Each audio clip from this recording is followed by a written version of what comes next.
በራማ ተሰማ። ራሔል ስለ ልጆቿ አለቀሰች፣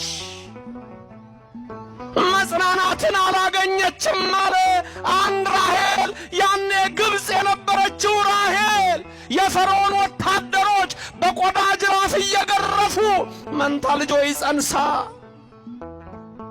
ባሏ ስምዖን ሞቶ ባባ በባልሽ ፈንታ ጭቃ እርገጭ ብለዋት ጡብ ስታቦካ 9 ወር መልቷት ምጥ መጥቶባት እባክህ እያለች ስትለምነው ወጥቼ ልገላገል ብትለው የባሪያ ደም ጡቡን ያጠብቀዋል ብሎ 2 ልጆቿ ወጥተው ወዲያውኑ በጭቃ ውስጥ ሞቱ። ራሔል አለቀሰች፣ ራሔል አነባች፣ እንባዋን ወደ ሰማይ ረጨች። ያሎኑ በዚህ ሰማይ አምላከ እስራኤል አዶናይ አለች። በውኑ በዚህ ሰማይ እግዚአብሔር አለ? የልጆቼን ደም የሚያይ አለ። ግዴላችሁ መከራ ሲበዛ የሌለ እንዳይመስላችሁ አለ።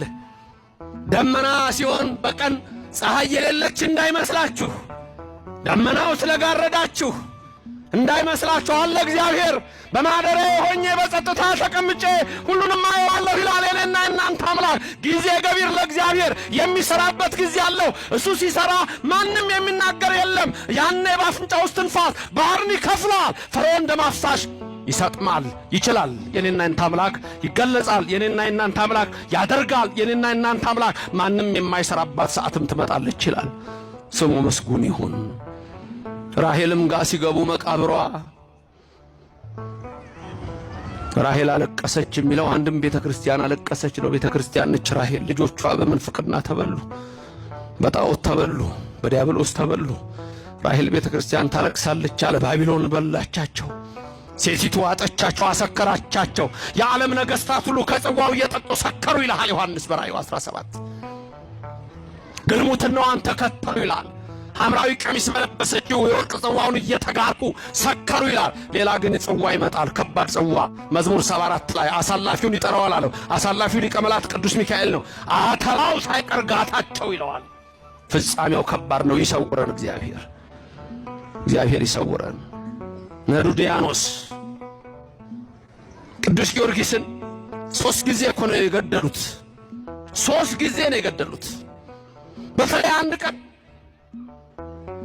እየተነሳ ኢየሱስ ክርስቶስ ይመጣና ግንባሩን ስሞት ጊዮርጊስ የኔ ልጅ ሲለው እንደገና ሕያው ይሆናል። አልዓዛርን ከመቃብር ያወጣ ጊዮርጊስ ተነስ ሲለው እንደገና ይነሳል። ጊዮርጊስ ማለት የሃይማኖት ገበሬ ማለት ነው።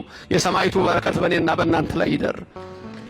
አንድ ቀን በደብረ ይድራስ ተራራ፣ የተራራው ስም ይድራስ ይባላል፣ ፈጩት። ቅዱስ ጊዮርጊስን ፈጩት። ይሄ ሁሉ የሚነገረን ለምን መሰላችሁ? እኔና እናንተ እንድናውቅ ነው። የፈሪሳዊ የፉኝት ልጆች ግን አሁን ይሄን ሲሰሙ ይደነግጣሉ። ከየት አመጣው መምህር ዘበነ? ጊዮርጊስ የሚባል የለም ሊል ይችላል። ጊዮርጊስ ገብተህ ዲክሽነሪ ላይም ገባና ጆርጅ በል። ሴንት ጆርጅ በጣም የታወቀ ቅዱስ ሰማዕት ነው። አንድ ጊዜ ሰምቻቸዋለሁ። አንዳንድ ጠምጥመው የሚናገሩ ልባቸውም ተጠምጥሞ ምንም የማይገባው ሲናገሩ ሰምቻለሁ። ጊዮርጊስ የሚባል የትም አንድ ወታደር ነበረ። ታዲያ ነበረ ወታደር ምን ችግር አለ? ወታደር ቢሆን ወታደር ነበረ። እሱ እኮ አይደለም ችግሩ። እየተለወጡ እየመጡ አጠቃላይ ዘመነ ሰማዕታት ላይ ወታደሮች አሉ። ምን አንገታቸውን የሰጡት ፍጭት ታረጉት። አንድ ቀን ጊዮርጊስና ይድራስ ተራራ ላይ ዘሩት። ይሄ ሁሉ የምትሰሙት ነው አይደል? እዚህ ይነገራችኋል፣ ገድሉን ትሰማላችሁ። 70 ነገሥታት ናቸው። ዱድያኖስ ንጉሠ ነገሥት ነው። በቃ ሁለተኛ ይሄ መተተኛ ደግሞ መተተኛ ይሉታል ቅዱስ ጊዮርጊስን ስለሚነሳ።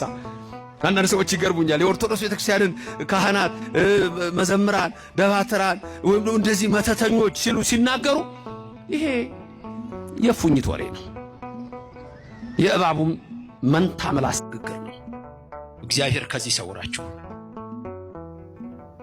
ጊዮርጊስ ተነሳ ነው። ይህንና የእናንተ አምላክ የድንግል ልጅ ኢየሱስ ክርስቶስ የአብ ልጅ ወልድ እሱ ያ የተዘራው ሁሉ የሚገርማችሁ ሲዘሩት ዛፉ ላይ ቅጠሉ ላይ ሁሉ እኔ እኮ ሰይጣን እኮ በቃ በትንሽ ነገር ስለሚበሳጭ እንዴት ነዱ ታውታላችሁ። ቅጠሉ ላይ ሁሉ ጊዮርጊስ፣ ግንዱ ላይ ጊዮርጊስ፣ ሳሩ ላይ ጊዮርጊስ ይላል። ከዛ ተነሳ ነው ከኋላቸው። እናንተ ነገሥታት ከጣዖታችሁ ጋር አብራችሁ ትጠፋላችሁ፣ ከአጵሎን ጋር ትጠፋላችሁ። እኔ ግን ኢየሱስ ክርስቶስ አስነሳኝ አላቸው። ለስም አጠራሩ ክብር ምስጋና ይግባው።